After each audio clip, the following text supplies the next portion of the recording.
But let's get to a more formal definition of sequence. A less sophisticated definition would be, number one, a sequence is an ordered list of numbers. You kind of already saw that with the Fibonacci sequence. A more sophisticated definition, and one we'll refer to a lot in this class, is that a sequence can be thought of as a function with domain the natural numbers. Uh-oh, I'm throwing some jargon out at you, aren't I? We need to review this jargon. Okay, so timeout. So we'll do a timeout here. Let's review some jargon. I like to review as we go. You're not going to see me spend a whole chapter reviewing, but I'll review a little bit, probably almost every class. So timeout. Quick review. A function. Back in your last class, you probably thought of a function as a formula. And you often use the notation y equals f of x, right? So as an example,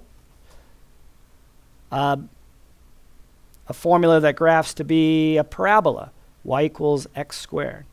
Or we might replace y with f of x and say f of x equals x squared. Does that look familiar? Yeah. So that's an example. And it isn't true that a formula has to be a function, first of all. Formulas can represent non-functions. And it isn't true that a function has to be a formula. You could represent a function as just a certain kind of set of ordered pairs. But I'm just going with the most common example that you're used to at this point, and we'll get more and more specific as we go in this class. So you can think of a function for now as y equals some formula in terms of a variable. Usually y is some formula in terms of x, although we're flexible with x, and we don't have to use x and y, do we? But one thing you should always remember in this function notation is that this, whatever this letter is, in this case x, is your input, and y is your output. So imagine a formula f of x. You plug in a value and that we call generically x.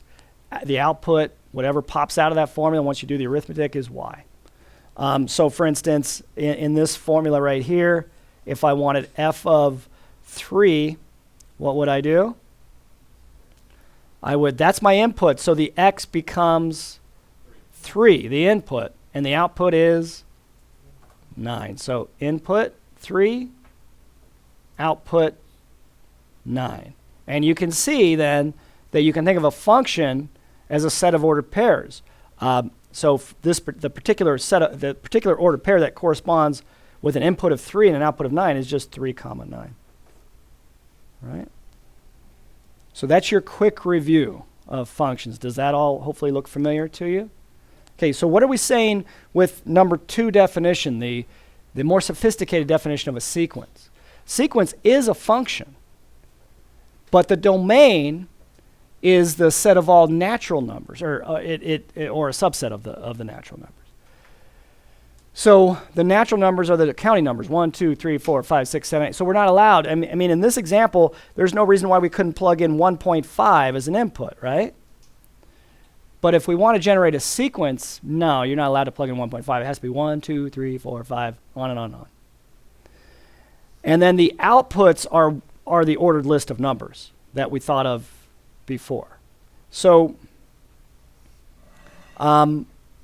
what did I mean by domain here?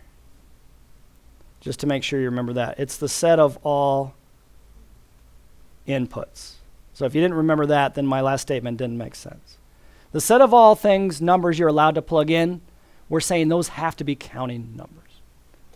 Okay, and then the outputs, if you put those outputs in order, would be the ordered list of numbers that we talked about before.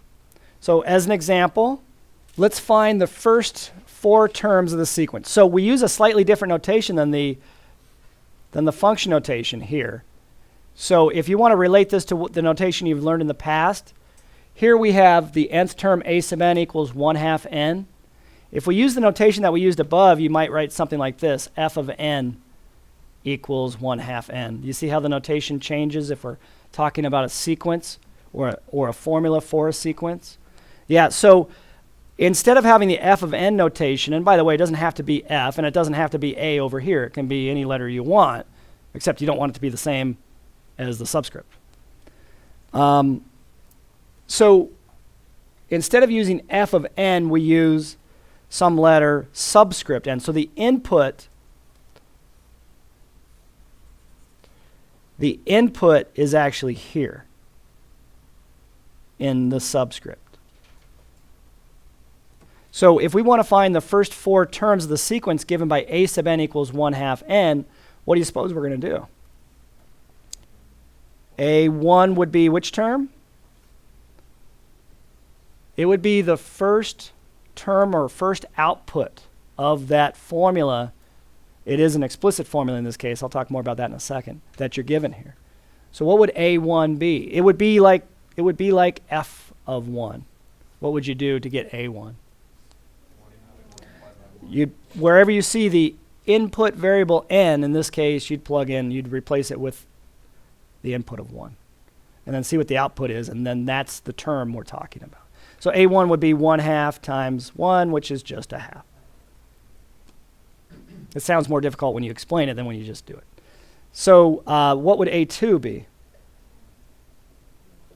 You would take the formula 1/2 times the input now is 2, and you just get 1. What would A3 be?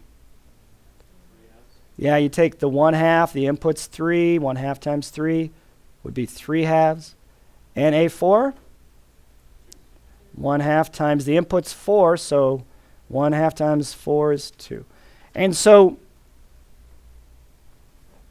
the list, so going back to the first definition of sequence, the ordered list of terms would be these outputs in order. Or that would be a part of it, part of the sequence anyway. I mean, you could keep going the rest of your life, keep plugging in values. You wouldn't want to do that, though. So the first 4 terms of the sequence are circled there. So when we say the first 4 terms of the sequence, we're talking about the first 4 outputs. If you like that language better. So the first 4 outputs would coincide with the first 4 terms of the sequence.